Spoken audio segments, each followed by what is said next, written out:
Olá, amigos! No ar, mais um programa politicano do Jornal Gonçalense. E hoje temos aqui um convidado muito especial, o ex-governador Whitson Witzel. Para mim e para todos, um fenômeno eleitoral, gente. Esse cara aqui tem história. E a gente vai conhecer um pouquinho da vida dele, família, o cidadão, o juiz, o governador e por aí vai. Vai ter um bate-papo legal aqui para a gente conhecer um pouquinho da vida dele. Whitson, prazer em ter você aqui. O prazer é meu. Uma satisfação muito grande você estar dando essa oportunidade aqui para a gente te conhecer melhor. Não, eu que fico feliz, parabenizar você pelo trabalho de jornalismo, 15 anos, né, com o Gonçalense. Sim. Então isso é realmente uma vitória. Obrigado. E eu tenho certeza que hoje a gente vai conseguir conversar sobre muita coisa importante, né, para o futuro do nosso estado do Rio de Janeiro. Com certeza. Fala pra gente, como é que foi a tua infância? Quem é o Whitson garotinho, aquele onde nasceu, família? Pois é, o Marcos, eu sou o segundo filho de 4 do seu José e da dona Olívia. Meu pai é um torneiro mecânico, faleceu em 2022, mas mais de 80 anos, então pôde ver muitas vitórias dos filhos. É uma pessoa que com a graxa da mão construiu esse país. Minha mãe é empregada doméstica, trabalhou muito, né, para ajudar meu pai, e eu e meus irmãos, nós tivemos a alegria e a felicidade de nascer nesse lar. Como toda a família brasileira, com muitas dificuldades, nós estudamos em escola pública, eu sempre estudei em escola pública, e nasci em Jundiaí, São Paulo, né? Estudei escola pública em São Paulo. Meu primeiro curso de formação foi de agrimensura, Escola Técnica Estadual Vasco Antônio Venchiarutti, em São Paulo. Eu me formei em agrimensura. Eu tinha um sonho de ser oficial da Força Aérea, mas porque, como eu tenho problema de visão, eu não consegui ser aprovado no exame físico, embora eu tenha sido aprovado no exame intelectual. E eu fui cursar agrimensura, terminei meu curso de agrimensura, trabalhei em São Paulo no departamento de estrada de rodagem, comecei a fazer engenharia, e aí fiz um concurso para a Marinha, para ser oficial da Marinha, do Corpo de Fuzileiros Navais. E vim para o Rio de Janeiro para ser oficial da Marinha, do Corpo de Fuzileiros Navais, servi no Corpo de Fuzileiros durante... Aqui no Rio de Janeiro. Aqui no Rio de Janeiro. Fui para a Ilha do Governador, sim. Morei ali na ilha, na divisão anfíbia, passei um período muito importante da minha vida no Corpo de Fuzileiros, e depois eu tomei a decisão de estudar Direito. Fiz um concurso para o PrevRio, que é o Instituto de Previdência do Rio de Janeiro, do município, e tomei posse como analista previdenciário, e fiz o curso de Direito a partir daquele novo concurso que eu tinha feito, e tomei a decisão de que eu queria ser juiz federal. Olha que legal. Então, pessoal, para tu ver, ele veio de outras formações até chegar ao direito e com o sonho de ser juiz, que para muitos é sonho também. E muita gente pode pensar, olha, ele veio de família humilde, o Whitson não pegou nada fácil, não veio de filhinho de papai, nada disso não. Boa. Estudou, trabalhou, veio ali para almejar o sonho dele, que era de ser juiz. Conta pra gente, como é que foi essa trajetória? Porque muita gente não sabe. Para ser juiz, o que é preciso? Você fez o curso de Direito? Veja bem, eu estudei Direito no Instituto Metodista Bennett, ali no Flamengo. Sim, no Flamengo. E eu me lembro que o salário do PrevRio não era um bom salário. E eu precisava comprar livros e estudar muito para fazer o concurso para magistratura, concurso para juiz. E eu pedia sempre de aniversário que as pessoas me dessem livros de presente. Que maneiro. Não me dá presente que não seja livro. E meus parentes me davam livro de presente para que eu pudesse, então, fazer os meus estudos para o concurso. Eu fiz concurso para promotor de justiça em Minas Gerais, terminei a faculdade em 3 anos e meio, que eu já tinha uma faculdade anterior de engenharia. Foi algumas coisas que você, no currículo, teve que grade, né? Algumas matérias eu consegui abater, mas eu praticamente saí da faculdade aprovado no concurso para promotor de justiça em Minas Gerais. E foi seu primeiro concurso? Ah, não, tinha feito Não, outro. O primeiro concurso na área do direito foi para promotor de justiça em Minas Gerais. Eu tinha um amigo que é promotor lá em Minas, até hoje, e foi meu primeiro teste. E eu passei no concurso, né, me lembro que eram 6 mil candidatos, eram 100 vagas, e eu fui entre os 10 primeiros candidatos. E fiz o concurso para defensor público no Rio de Janeiro, mais ou menos no mesmo tempo. Também fui aprovado no concurso para defensor público do Rio de Janeiro. E aí, como eu tinha família aqui no Rio de Janeiro, meus amigos, eu decidi continuar no Rio sendo defensor público. Tomei posse, na época o governador era o Marcelo Alencar. Marcelo Alencar. Exatamente. E eu me lembro que o governador Marcelo Alencar não queria dar posse aos defensores públicos. Porque ele falou que era muita gente, era, né, um gasto muito grande, 98. E eu me lembro que nessa época eu já fazia um trabalho de militância política. Depois que eu saí da Marinha, eu comecei a frequentar um partido político, depois eu vou revelar isso, e eu tinha um acesso ao governador Marcelo Alencar, eu fui falar com ele. Governador, passei no concurso para defensor público, o senhor tem que dar posse aos defensores, isso é importante. Já lutou por uma causa ali, já começou. Exato, isso é importante para que a população tenha acesso a um bom advogado. Sim. A Defensoria Pública advoga para o pobre. Pobre, com certeza. Eu queria muito tomar posse como defensor público, já iniciar a minha carreira na área jurídica.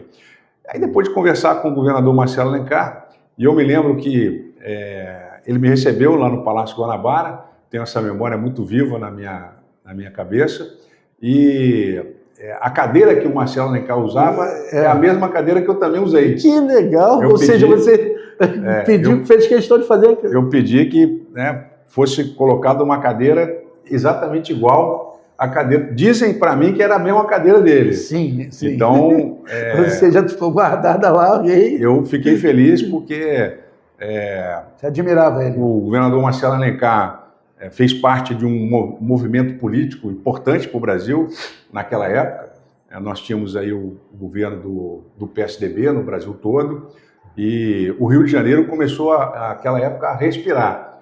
Foi um programa importante que não teve continuidade, né? E depois da saída do Marcelo Alencar, que deixou os cofres do Estado abastecidos para uma política de desenvolvimento econômico, e posteriormente a isso veio o governo Garotinho. Nós tivemos muitos embates com o governo Garotinho pela Defensoria Pública. Nós conseguimos, e aí eu já militante da Defensoria Pública, nós conseguimos a independência parcial financeira da Defensoria Pública, que depois só foi consolidada no meu governo. Entendi. No meu governo, como governador, eu dei, então, a independência total da Defensoria Pública. Vítor, fala um pouquinho para a gente aqui, quando você... Essas vitórias foram conquistadas com muita luta, né? Ou seja... Muita luta. O que você passaria para essa juventude aí, essa meninada que está começando, você se tornou juiz... Perdão, agora era defensor e para chegar a juiz. Sim, aí, veja, eu... estudei sempre muita disciplina. Ia para farra? Não, nunca fui. Futebol, hoje eu sou crente, mas eu já era cristão. Então eu nunca fui de farra, Eu me lembro que na faculdade, quando o professor faltava, quando o professor faltava na faculdade, eu ia para a biblioteca. Olha, gente, tá ouvindo aí? E na minha posse como juiz federal, o meu convidado especial foi o bibliotecário. Que coisa linda! Porque eu tenho a foto dele comigo na posse, e eu falava para ele assim: rapaz, se você não tivesse me ajudado, porque sempre que chegava uma obra nova na biblioteca, ele me ligava, falava comigo, falava: ô Witzel, chegou aqui uma obra nova. E eu sempre chegava, né, com essa obra nova para poder estudar. Então ele me ajudou muito, até vou contar aqui, a gente só podia pegar 5 livros, né, na biblioteca, mas eu sempre pegava 15. Mas ele falava: ninguém tá pegando, demais, leva e depois você devolve. E eu estudava sempre com muitos livros ao mesmo tempo, para você ver várias correntes doutrinárias. Porque os concursos públicos exigem que você tenha várias correntes É ordinárias. pesado, né? É complicado. Mas olha, com dedicação, Viu, pessoal? com Tão dedicação, com disciplina e sempre acreditar no seu sonho. Verdade. Eu sou um sonhador, eu nunca deixo de sonhar. Os meus sonhos não são meus, os sonhos são de Deus. Deus coloca o sonho para que a gente siga no propósito dele. E eu tenho certeza que todos os meus passos sempre foram guiados por Deus. Eu cheguei até o Rio de Janeiro porque Deus quis que eu viesse para o Rio de Janeiro, porque ele tinha uma missão para mim. Vamos falar sobre isso, né? Porque o concurso da magistratura, para juiz federal, é o concurso considerado mais difícil do Brasil. Pela quantidade de matérias. O concurso para juiz federal exige um conhecimento de direito internacional. É só passar na prova ou ter um crivo, alguma coisa assim? Você tem que passar na prova. Sim. É uma prova que é feita em várias fases. O concurso demora mais de um ano, normalmente, para você fazer a primeira prova. Depois tem a prova de sentença, depois tem uma prova oral. Caramba! Até que você fique no estágio probatório, que chama-se vitaliciamento, durante 3 anos. Então, o concurso da magistratura é o concurso mais complexo, mais difícil do Brasil. E, normalmente, sobram vagas. Porque o cargo de juiz é que determina a vida de pessoas ali. Você decide. Para decidir isso, tem que ter formação, tem que ter conhecimento. Exatamente. Mas fui defensor público durante... Foi uma boa experiência, né? Uma experiência maravilhosa. Eu fui defensor público na Baixada Fluminense, fui defensor público em Nova Friburgo, e fiz muitos tribunais do júri na Baixada Fluminense, Nova Iguaçu, Nilópolis e Belfor Roxo. Então, eu trabalhei nessa área do direito penal e também trabalhei no sistema penitenciário. Ali eu adquiri uma capacidade de entender problemas sociais muito graves. E aquilo, evidentemente, foi um grande aprendizado para mim, uma humanização, você atender as pessoas que não têm condições de pagar advogado. O escritório da advocacia, aliás, a Defensoria Pública, é o maior escritório de advocacia do mundo. A Defensoria do Rio de Janeiro é a defensoria que mais atende pessoas carentes no Brasil, talvez no mundo.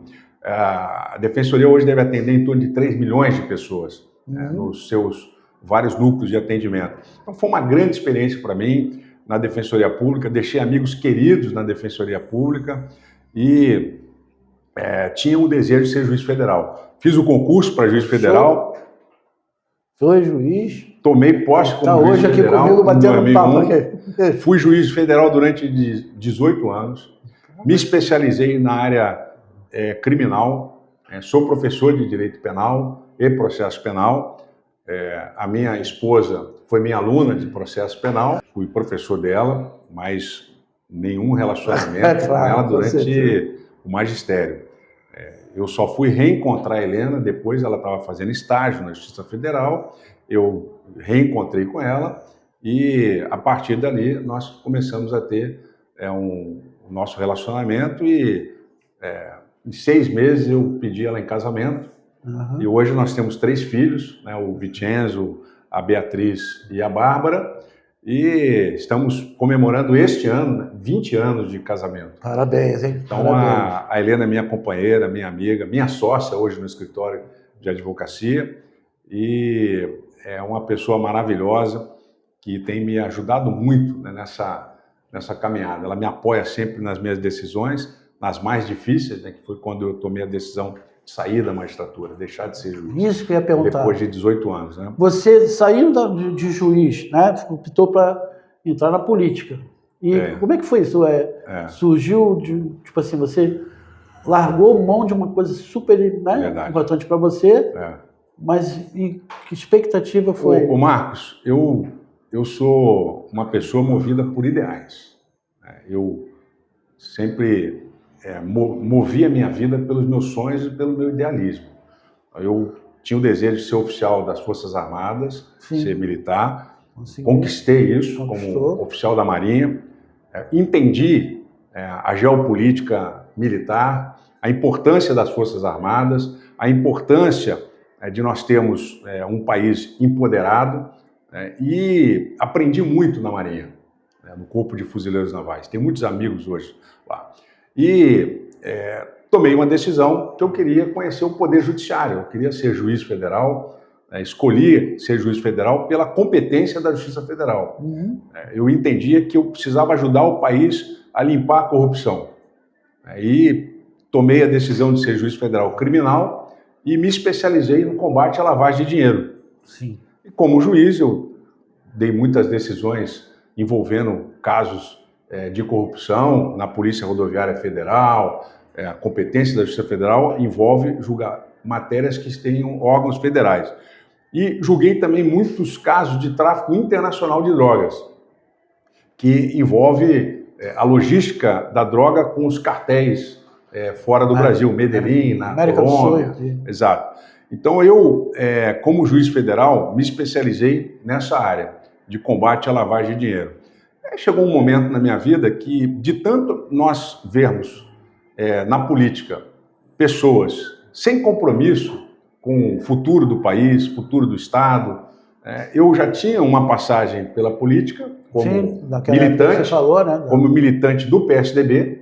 Eu fui da juventude do PSDB, acompanhei de perto a eleição do presidente Fernando Henrique, participei das discussões sobre o Provão com o ministro Paulo Renato Souza, abertura das comunicações, as agências reguladoras, o Plano Real foi realmente uma conquista do país, e eu vivi isso na militância no partido político, uma militância, digamos assim, uma militância pura, né, de interesse eminentemente pela melhora do país, sem interesse de cargo, de disputa de eleição, nem nada. Foi para contribuir com o meu país. Então eu sou essa pessoa, né, que me dou a uma causa por idealismo, sem interesse. Até porque eu era servidor público, não tinha interesse nenhum, apenas, né, na contribuição. E quando eu vejo que o Rio de Janeiro está numa situação em que a gente pode dizer que é a pior do Brasil, em termos de domínio do crime organizado, não só em setores públicos, como também avançando contra o cidadão, assalto na padaria, assalto de celular com fuzil em 2017, 2016, você não conseguia mais sair na rua. Então aquilo foi me causando uma indignação que eu tomei a decisão difícil de deixar de ser juiz federal para ser candidato. Quando você deixa de ser juiz, você pode voltar ou não pode, né? Só com outro concurso público. Para a gente deixar claro aqui, ele deixou o cargo de juiz federal para poder se candidatar a governador. E desde o momento que você fez isso, nunca mais pode ser juiz? Só se eu fizer um outro concurso público, né? Ou for indicado Caramba, hein? Foi indicado aí para um quinto. Tem que ter muita coragem. Pois é, mas com a graça de Deus isso nunca me faltou, coragem. Eu vim de família humilde, vim para o Rio de Janeiro sem ninguém. Cheguei aqui, eu fui morar no quartel. Não tinha ninguém no Rio de Janeiro, e eu fui morar no quartel, fiz amigos lá no Corpo de Fuzileiros, e a minha vida sempre foi de superação. Sim. Cada concurso público, cada desafio foi de superação. Eu nunca tive medo de desafio. E quando eu comecei a procurar os partidos para ser candidato, as pessoas ficaram meio assustadas, né? Como assim você quer ser candidato a governador? Eu falei, porque eu quero ajudar a resolver um problema que eu não vou conseguir resolver se eu for deputado federal, se eu for senador. Eu quero ter a oportunidade de mudar questões estruturais na Polícia Militar, na Polícia Civil, pela bagagem de conhecimento que eu tenho como juiz federal, conhecendo o processo penal, a criminologia. Eu estudei muito sobre segurança pública. E chegou um momento que eu queria colocar tudo aquilo em prática. Então, tomei a decisão de ser candidato a governador e eu teria que pedir exoneração do meu cargo de juiz federal. Eu conversei muito com a minha esposa, ela chorou muito, preocupada, mas eu disse a ela, olha, Deus vai prover. E para mim não vai faltar oportunidade. Então, se caso aconteça algum problema, eu não seja eleito, o que eu não acredito, eu sou advogado. Ninguém entra numa luta para não perder. Eu falei para ela, sou advogado, vou trabalhar no escritório de advocacia, eu faço outro concurso público, eu sou professor, não vai faltar oportunidade. Ela, muito preocupada, né? Ela falava sempre assim, eu casei com juiz, não casei com político. Eu falei, mas não me deixa morrer sem fazer isso. Ou seja, ela te deu muito apoio. Eu falei para ela assim, eu lembro da frase, falei assim, olha, não me deixa morrer sem lutar pelo Estado do Rio de Janeiro. Então eu tomei essa decisão, né, de ir adiante com o meu propósito e tivemos sucesso, fomos eleitos, né, governador com quase 5 milhões de votos. Muito, aqui no, você foi um fenômeno estado. eleitoral, que eu falo para todos, um fenômeno eleitoral. Ninguém podia imaginar que o Wilson Witzel seria governador do Estado do Rio de Janeiro. Exato. Num momento como aquele, né? Eu agradeço todos os votos que eu tive de confiança. As pessoas que confiaram em você. Até hoje, né, a gente vê o carinho da população comigo e o ano de 2019 foi uma virada de página no Rio de Janeiro, né? O crime organizado estava tomando conta do Estado. O crime organizado dominando já os bairros, né, patrulhando os bairros de fuzil. Então, a minha eleição foi um divisor de águas. Então, quando eu assumo o governo do Estado, a política do Rio de Janeiro não estava preparada para o candidato vencedor, estava preparada para outro candidato. Você foi sozinho. Eu não tinha compromisso com ninguém. Não tinha ninguém, politicamente falando. Eu não tinha compromisso com ninguém. O compromisso que eu tinha só com Deus e com a verdade, e com os eleitores. Então, foi a oportunidade que o eleitor fluminense pôde escolher um candidato dele. Isso. Não foi o candidato da máquina. Você pega a eleição, as anteriores, sim, foi praticamente você era obrigado a votar num determinado candidato. Não tinha muita opção. Ou você vota no candidato do governo, ou você vota no candidato da oposição. E candidatos que já eram bem conhecidos da política fluminense. E o que aconteceu comigo é que eu não tinha compromisso com ninguém, só com o povo. Então, o Marcos, quando eu fui eleito governador, eu não tinha nenhum acerto político, com nenhum outro político que não fosse o meu partido, que foi o que me ajudou a ser eleito. Meu compromisso era mudar a realidade do Estado do Rio de Janeiro. Então, nos primeiros 100 dias de governo, eu começo a implementar uma política que os políticos do Rio, de uma maneira geral, não estavam preparados. Primeira mudança que eu faço na segurança pública é extinguir a Secretaria de Segurança Pública. A Secretaria de Segurança Pública é um organismo que não tem previsão constitucional. Quando você tem uma secretaria que vai fazer uma suposta integração entre Polícia Militar e Polícia Civil, acaba causando um problema maior ainda. Porque o secretário de Segurança Pública, se você coloca um delegado, ele não entende o trabalho da Polícia Militar. Isso. Se você coloca um coronel, como já aconteceu aqui, ele não entende o trabalho da Polícia Civil. Então fica sempre uma secretaria incompreendida e que não serve para nada, apenas para politicagem ou espionagem, que nós sabemos que isso foi muito utilizado. E eu acabo com a Secretaria de Segurança Pública e dou a independência à Polícia Militar. Independência total. O que acontecia no Rio de Janeiro? O comandante-geral da polícia não tinha acesso ao governador, porque ele era subordinado ao secretário da Segurança Pública. E quando eu dou acesso do secretário da Polícia Militar, agora comandante-geral e secretário, direto ao governador, você já fica de perto do você passa a dar autonomia a ele de fazer todas as indicações dos comandos dos batalhões. Então o Rio de Janeiro tem 40 batalhões. Esses batalhões, eles são indicações do alto comando da Polícia Militar e com diretamente a quiescência do governador, pelo critério técnico.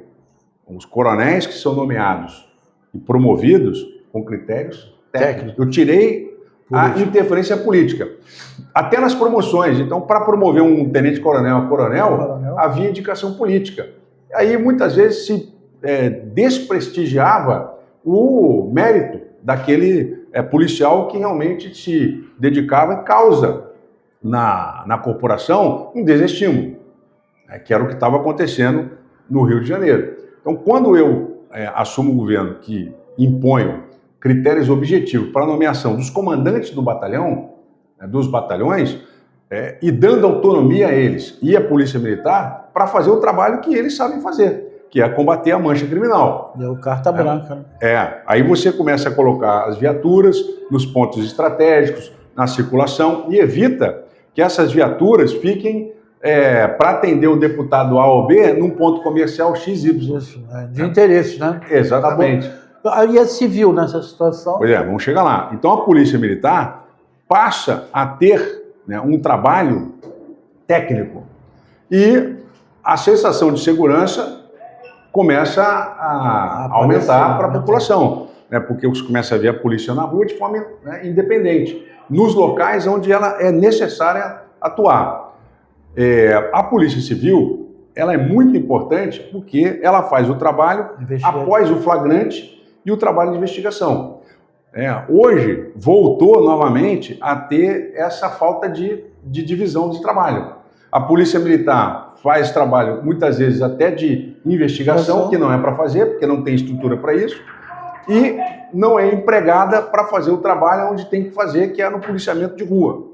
A Polícia Civil, ela tem que investigar.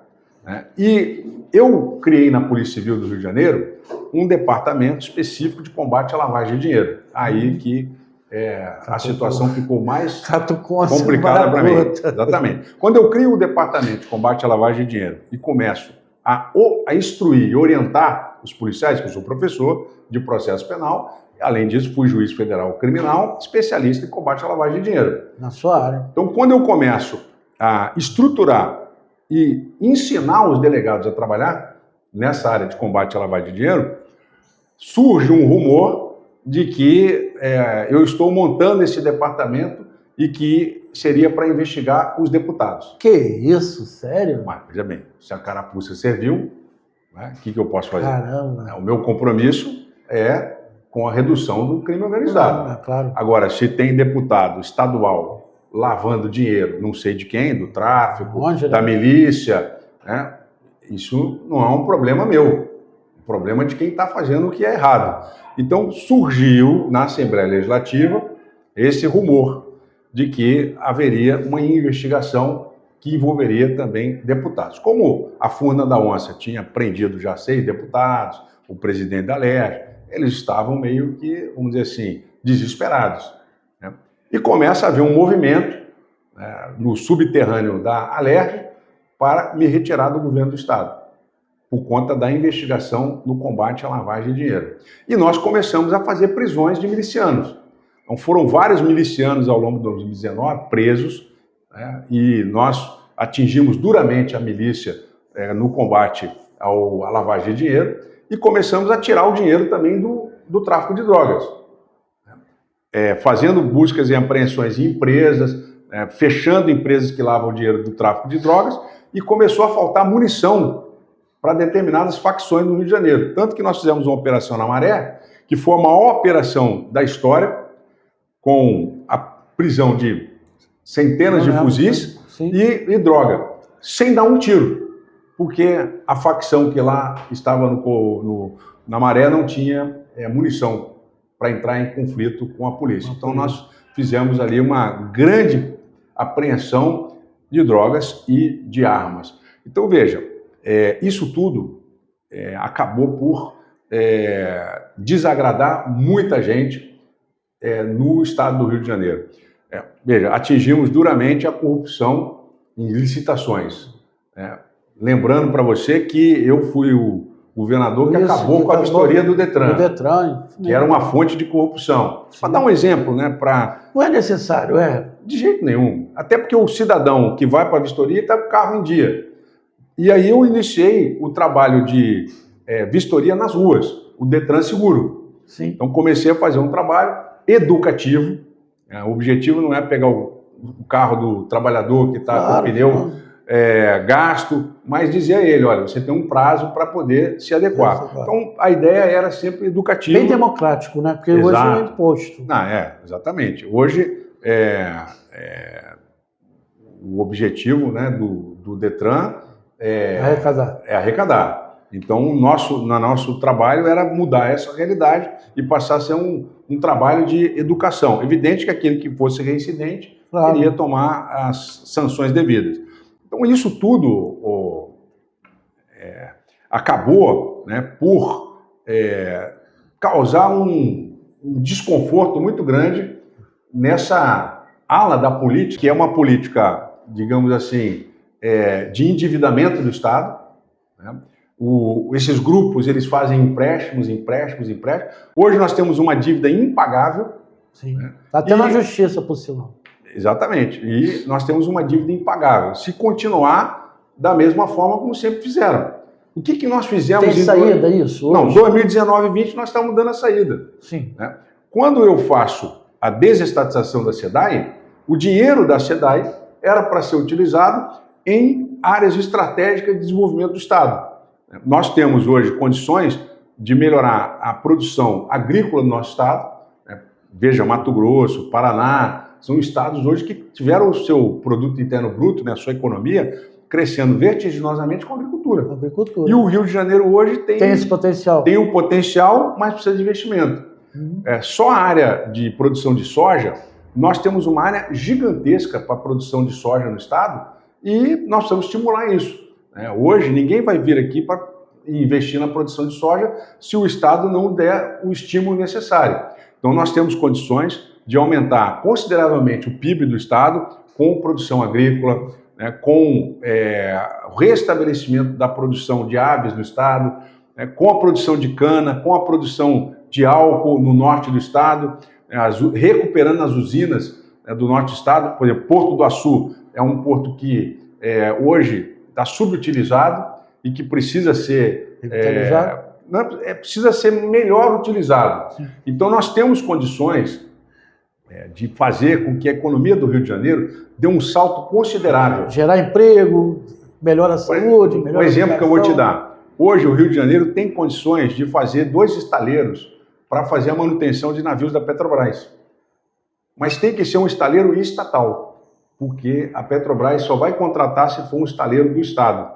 Senão ela tem a possibilidade de contratar fora, né, o estaleiro privado. Isso gera 5 mil empregos aqui nessa região de São Gonçalo, Niterói, que é a nossa previsão, fazer um novo estaleiro aqui para navio de 100 mil toneladas, e isso com o dinheiro que seria objeto da concessão da SEDAI, que não foi feito. Esse dinheiro foi para o ralo, gastou-se esse dinheiro, inclusive, no escândalo do famoso CEPERJ, né, que é um órgão do Estado, né, para a promoção de estudos, de aprimoramento de professores. Esse CEPERJ foi utilizado, né, que é um centro de pesquisas do Estado, foi utilizado para gerar emprego, né, para quem não trabalhou no Estado, ou seja, o chamado funcionário fantasma. Então eles gastaram bilhões para contratar pessoas que não trabalharam. Lembrando que em 2019 eu fiz um trabalho de prova de vida onde nós identificamos 17 mil funcionários fantasmas com contrato do Estado sem trabalhar. Nem foram na prova de vida e nós suspendemos o pagamento. Eu deixo o governo, né, em 2021, por conta do processo que fizeram, e a partir de 2022 eles começam a fazer a contratação do CEPERJ. Ou seja, são mais de 20 mil empregados fantasmas que foram ali... Obviamente, serviço... E como o CEPERJ foi identificado, né, como um crime, está em julgamento, que pode levar inclusive à cassação do atual governador, e depois o processo criminal, eles continuam trabalhando com funcionários fantasmas. Agora eles estão pegando os cargos, um cargo de 10 mil reais, dividindo em 10 cargos de R$1.000. Eita! E está todo dia acontecendo isso. Pega um cargo de 10 mil, divide para 10 de mil. E esses 10 vão trabalhar? Não vão trabalhar. São mais é mais uma forma que eles encontraram para ter um funcionário fantasma. Então essa é a realidade, esse é o retrato da política fluminense, que quer continuar dessa forma, quer continuar deixando o cidadão numa situação de total abandono, especialmente na segurança pública, por conta da falta de independência da Polícia Militar, independência da Polícia Civil. Veja que o secretário de Polícia Civil toda hora é trocado. E aquele departamento de combate à lavagem de dinheiro foi extinto. Hoje não se combate mais lavagem de dinheiro no Rio. O que aconteceu com o crime organizado? Com as facções estão empoderadas, com dinheiro, com armas, pagando mais e mais soldados do tráfico e fazendo terrorismo com a população. Assaltando de fuzil, assaltando a luz do dia e a população acuada. Vive hoje uma situação de insegurança. Pior do que nós estávamos em 2016, no governo do Pezão. Então a realidade hoje é pior do que nós estávamos em 2018.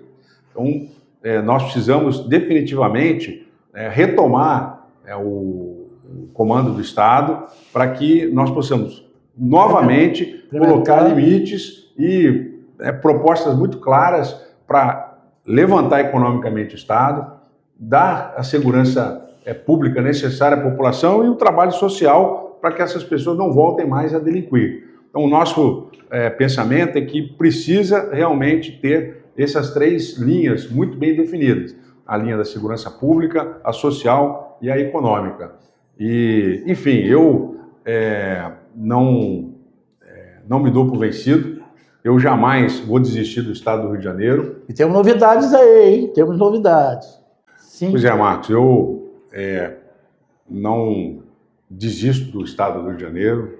Eu não preciso da política para viver.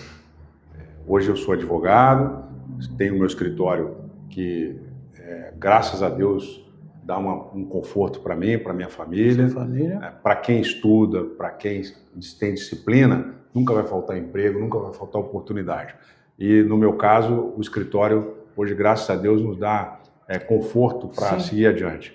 Mas eu sou, como eu falei para você, Marcos, eu sou uma pessoa muito idealista e eu sou uma pessoa que não quer passar por essa vida sem fazer algo que possa ser extraordinário, que possa ajudar as pessoas, deixar uma marca.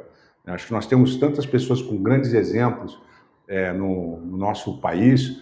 Volto a dizer, o Brasil vivia um momento muito difícil na década de 90 e o Fernando Henrique conseguiu acabar com a inflação no Brasil. E você hoje, no caso, é pré-candidato? Então, eu não quero encerrar a minha vida sem deixar uma contribuição para o Estado do Rio de Janeiro, um Estado que me acolheu. Aqui eu construí a minha família, os meus filhos moram aqui, os meus amigos moram aqui, então eu não quero desistir do Rio de Janeiro. E a política precisa mudar. Nós não podemos continuar com essas pessoas que querem continuar fazendo o que sempre fizeram, endividando o Estado e tornando a vida das pessoas uma dificuldade do dia a dia, e nós não podemos deixar isso continuar. Então eu tomei a decisão novamente de procurar um partido. Escolhi um partido, conversei muito com a direção estadual do partido, fui muito bem recebido, porque eu já tenho uma história com esse partido, e fiquei muito feliz de saber que eles me aceitaram como pré-candidato a governador do Estado do Rio de Janeiro para 2026. Partido da Social Democracia Brasileira, um partido que tem história, um partido que tem hoje grandes representantes no país e que é um partido que sofreu muito com a perseguição por ter feito pelo Brasil o que nós fizemos também pelo Rio de Janeiro. O PSDB foi uma grande mudança paradigmática no Brasil, uma mudança de concepção. O PSDB, para dar um exemplo, criou as agências reguladoras. A agência reguladora é uma mudança muito importante para o Brasil, e no sentido das concessões de grandes obras. Então, para ter credibilidade, você tem que ter agências independentes. E essas agências reguladoras foram criadas pelo PSDB. A abertura da comunicação, o telefone celular que a gente tem hoje, foi um trabalho feito pelo PSDB. Na época, o ministro das Comunicações fez essa abertura. Nós éramos amarrados com a Telerge. Imagina, a linha do telefone era passada no inventário. Compravam até carro, trocavam por carro. Exatamente. Então, hoje nós temos aí uma mudança que, se você olhar dos governos do PSDB para cá, qual grande mudança que nós tivemos no país? Nenhuma. O PSDB foi o partido que mudou a realidade do brasileiro, e depois do PSDB nós tivemos governos que só afundaram o país. Nós tivemos governos que nada fizeram para melhorar nenhum outro ponto econômico do país, e o país vem afundando. E o Rio de Janeiro, depois do governo do PSDB, que foi com Marcelo Alencar, se afundou em dívidas e na área da segurança pública. Então eu acredito que o PSDB é uma casa que tem nome, que tem tradição, é um dos poucos partidos que tem um instituto de pesquisas, que é o Instituto Teotônio Vilela, e que vai ajudar a preparar o plano de governo. Para você, se Deus quiser. Exatamente, voltar a ser governador do estado do Rio de Janeiro. Gente, está aí, é candidato. Momento pré-candidato. Pré-candidato, com todos os direitos. Com todos os direitos. Veja, a maldade que fizeram comigo, a perseguição que fizeram comigo em 2020, foi apenas para me retirar do cargo de governador, o cargo que o povo elegeu. Calaram-se quase 5 milhões de vozes, que foram os eleitores que até hoje não entenderam o que aconteceu, mas o que aconteceu foi uma perseguição política. A política não estava preparada para o meu governo, porque o meu governo é um governo de austeridade, é um governo com parâmetros bem definidos, na segurança, na economia, na área social, na educação. Nós fizemos muitas mudanças que a política não queria. Coloquei, o salário dos servidores foi colocado em dia, nós trabalhamos muito para prestigiar os servidores de uma maneira geral, e no meu governo, 2 anos, nunca tive greve de professores, nunca tive discussão com nenhuma categoria que não fosse uma discussão produtiva. Sentar na mesa, como bom juiz que eu acredito ter sido, a gente sempre sentava para negociar e para conversar. Então eu me sinto preparado novamente para colocar à disposição do povo do estado do Rio de Janeiro meu nome, a minha história, a minha vontade de servir, e tenho certeza que nós temos condições melhores do que nós tínhamos em 2019. Eu acredito que hoje eu tenho um grupo até hoje, mais amadurecido. Até hoje você recebe mensagens, as pessoas te apoiando, muitas ligações, pessoas até aclamando a sua volta, né? Exatamente. E o que tem por aí é muito ruim, né? Nós temos aí alguns já pré-candidatos anunciados que fazem parte deste grupo, né? E até pior, porque alguns não têm vivência, não têm experiência, não têm história. Eu sempre dou o seguinte exemplo: você vai fazer uma cirurgia, você vai escolher um açougueiro ou um cirurgião? Acho que teria que estar na mão da população decidir. Exatamente. Então a população tem que decidir entre o cirurgião e o açougueiro. Se você quiser o açougueiro, o resultado é o que está aí. Se você quiser alguém que tem capacidade, que tem conhecimento, que estudou para isso, que se preparou para ser governador, porque não basta querer ser governador. Eu me preparei para ser governador. Eu estudei o Estado, estudei economia, estudei a estrutura do Estado. Não é tão que você virou fenômeno eleitoral, né? Exatamente, porque nós nos preparamos para isso. E nós estamos agora assustados, porque a situação do Rio de Janeiro está pior do que estava em 2018, 2016. Está mais endividado, a segurança pública está mais desorganizada, e o futuro do próprio país e do mundo é também assustador, com uma terceira guerra mundial, o Brasil numa situação também econômica difícil. Então nós temos que fazer um dever de casa para que nós possamos minimizar o impacto do que virá pela frente.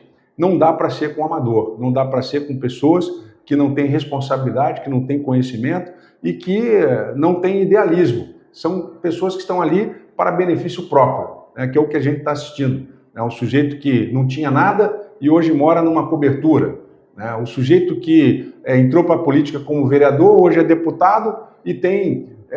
Eu fico impressionado, todo ano alguns deputados estão 3 vezes por ano na Disney.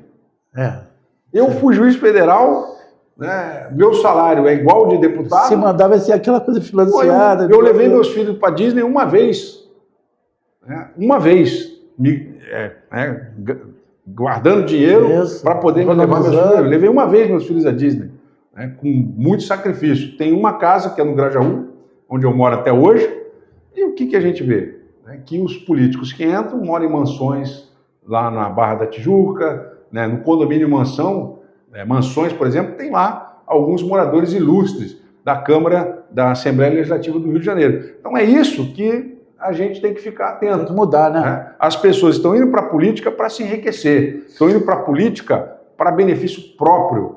Então não podemos mais admitir votar em pessoas que têm esse tipo de comportamento. Com certeza. É só você olhar a rede social do candidato. Candidato que vai à Disney, candidato que vai para a Europa, candidato que... com salário de deputado, né, tendo 2, 3 filhos, não dá. Não é compatível, né? Não é compatível. Então, é essa a realidade que a gente tem que mudar. E você pode mudar. Se Deus quiser, você está aí, vai ser pré-candidato. É isso. Está aí com todos os direitos. Todos os direitos. Político, em dia. Exato. E vem aí. Eu torço para que você tenha sucesso. Obrigado, Marcos. Agradecer muito por estar aqui com a gente. Nada. Ter batido esse papo. Parabéns ao Gonçalves. Ter mostrado aí para as pessoas quem é você, de origem humilde, virou juiz, fenômeno eleitoral do nosso Estado, e está aí de novo arregaçando as mangas, porque está na veia, eu costumo dizer, política está na veia. E você tem na veia e não larga nunca, né? Então vamos torcer para você, se Deus quiser, conseguir almejar seus projetos. Obrigado. E você faça o melhor para o nosso Rio de Janeiro. Agradeço aí, profundamente. Tá com Deus. Deus abençoe. Pessoal, estamos aqui encerrando mais um Politicano. Agradecer muito a essa presença desse nobre cidadão brasileiro, Wilson Witzel, que veio aqui bater um papo com a gente. E não esquece, pessoal, de deixar lá o ok, acessar nossas redes sociais, falar desse programa que foi feito aqui hoje. É muito importante se vocês estarem juntos com a gente, para a gente almejar mais sucesso ainda. E vamos aqui, diretamente para o nosso convidado especial de hoje, com a mensagem que você deixa para o nosso telespectador. Bem, Marcos, eu estou me filiando ao PSDB. O PSDB é o 45 e é um partido que tem história, tem tradição. Te convido a conhecer o partido, se filiar ao PSDB, procurar o nosso partido. Nós vamos deixar depois o contato. Então, política é coisa séria. É tão séria quanto exercer a magistratura, ser juiz federal, é ser político. E nós não podemos tratar a política com brincadeira, com fake news. Nós temos que tratar com seriedade. Então, se você acredita num trabalho sério, quer ser candidato a deputado federal, quer ser candidato a deputado estadual, quer conhecer esse programa que nós estamos aperfeiçoando, aprimorando para apresentar ao Estado do Rio de Janeiro, então some conosco. Venha fazer parte do PSDB, venha fazer parte dessa esperança que nós vamos colocar para o nosso Estado do Rio de Janeiro. É um Estado que tem muito potencial, tem muitas capacidades, mas que tem que ser tratado com seriedade. Política não pode ser feito por amadores, tem que ser feito por gente capacitada, gente que se preparou para fazer o melhor para o nosso Estado, melhor para o futuro dos nossos jovens e o melhor para nós mesmos, que vamos ser idosos e que vamos precisar do Estado do Rio de Janeiro muito bem organizado na área da saúde. Então, conto com você nas minhas redes sociais, mande as suas propostas, propostas concretas, de projetos que você acha que o Estado pode desenvolver. Nos procure para apresentar esse projeto. Nós queremos dar à população total acesso para participar desse programa. E te convido nas minhas redes sociais, @WilsonWitzel, vá lá, deixe seu comentário, deixe seu telefone para entrar em contato, para que nós possamos construir juntos esse programa de esperança para o Estado do Rio de Janeiro. Muito obrigado. Isso aí, valeu. Isso aí.